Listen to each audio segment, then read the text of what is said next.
दर्शन नगर नाम के गांव में सुरेश नाम का आदमी अपनी पत्नी रानी के साथ रहता था। उनके चीकू और चिंकी नाम के बच्चे थे। एक दिन सुरेश काम से वापस आ रहा होता है, तभी उसे एक सुनहरा ताला दिखता है। सुरेश ताले के पास जाता है और वो चमकता हुआ ताला उठा लेता है। वो ताला खुला पड़ा होता है। अरे वाह, ये तो सोने का ताला है, लेकिन इसकी चाबी कहाँ है? सुरेश बहुत देर तक यहाँ वहाँ चाबी ढूंढता है, लेकिन उसे चाबी कहीं नहीं मिलती। सुरेश उस ताले को लेता है और अपने घर लेकर चला जाता है और अपनी पत्नी रानी को दिखाता है। ये देखो भगवान, मैं क्या लाया हूँ तुम्हारे लिए। रानी सोने के ताले को देखती है और बहुत खुश हो जाती है। अरे वाह चीकू के पापा, ये तो सोने का ताला है, लेकिन तुम्हारे पास इतने पैसे कहाँ से आए? फिर सुरेश रानी को ताले के मिलने की बात बताता है। ये तुमने ठीक नहीं किया जी, ये हमारा नहीं है, आप इसे जहाँ से लाए हो वहीं रखाओ। ठीक है रानी, मैं इसे रखाऊंगा, लेकिन अभी तो रात हो गई है, मैं सुबह से रखाऊंगा।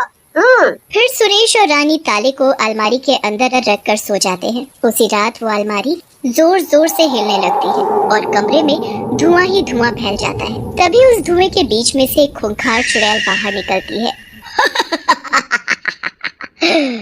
मजा आ गया, बहुत दिनों बाद बाहर की हवा मिली है। कई सालों से भूखी हूँ, पहले अपनी भूख मिटाऊं। चुड़ैल घर से बाहर निकल जाती है। चुड़ैल को रास्ते में एक शराबी मिलता है। रुक जा, कहाँ जा रहा है? मैं तुझे आज खा जाऊंगी।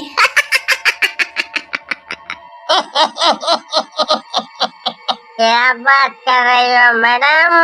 कहीं फिल्म की शूटिंग हो रही है क्या? बिल्कुल चुड़ैल लग रही हो। मैं असली की चुड़ैल हूँ, समझा क्या? मैं तुझे अभी खा जाऊंगी। मैडम, सारा नशा उतार दिया आपने। चलो अपना काम करो, मुझे फिर से मूड बनाना पड़ेगा। शराबी की बात सुनकर चुड़ैल को गुस्सा आ जाता है और वो शराबी को मारकर खा जाती है। अगले दिन शराबी की लाश गांव वालों को मिलती है। ओहो, ये तो भोलू शराबी है, लेकिन इसको किसने ऐसे मारा? इसका तो सर खा गया है कोई। भाइयों, हमें भी होशियार रहना पड़ेगा, लगता है कोई जंगली जानवर आ गया है गांव में। फिर गांव वाले भोलू शराबी की लाश का अंतिम संस्कार कर देते हैं। उधर सुरेश भी उस ताले को दिन में उसी जगह पर वापस रखकर अपने काम पर जाने लगता है। सुरेश गुस्से में बड़बड़ाते हुए जा रहा होता है, तभी उसका दोस्त टीकू उसे मिलता है। क्या हुआ सुरेश भैया? रानी भाभी ने मारा क्या सुबह सुबह?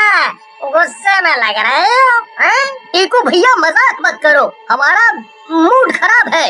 रानी की वजह से मैं अमीर बनते बनते रह गया। अमीर बनते रह गया? भला ऐसा क्या खजाना मिल गया तुम्हें सुरेश भैया?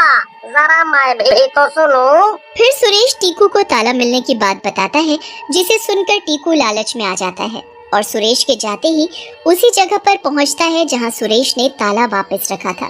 टीकू को वो चमकता हुआ ताला वहीं मिल जाता है। ये रानी और सुरेश इतने बेवकूफ हैं, इतना बड़ा सोने का ताला, ये तो करोड़ों का है।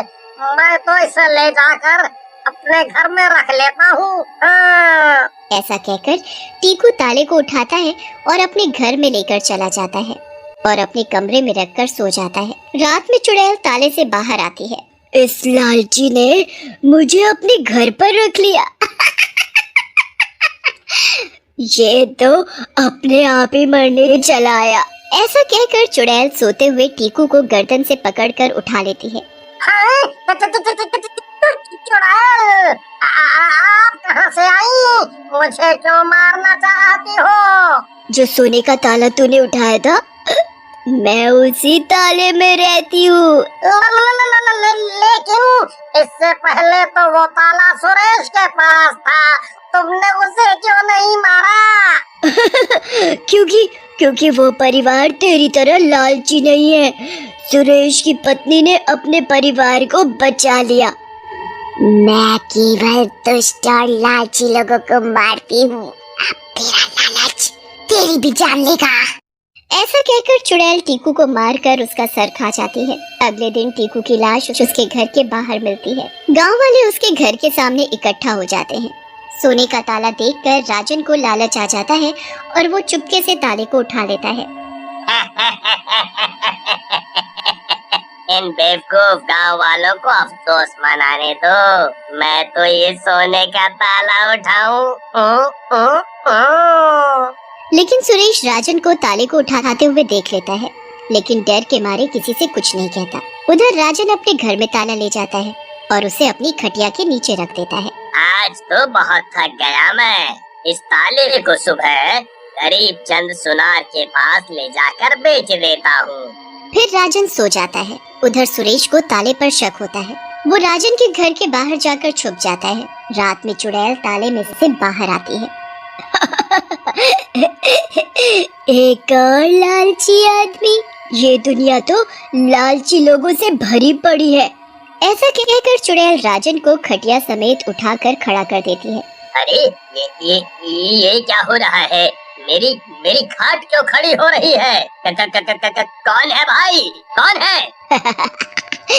भाई नहीं, बहन जी हूँ मैं। चुड़ैल हूँ मैं।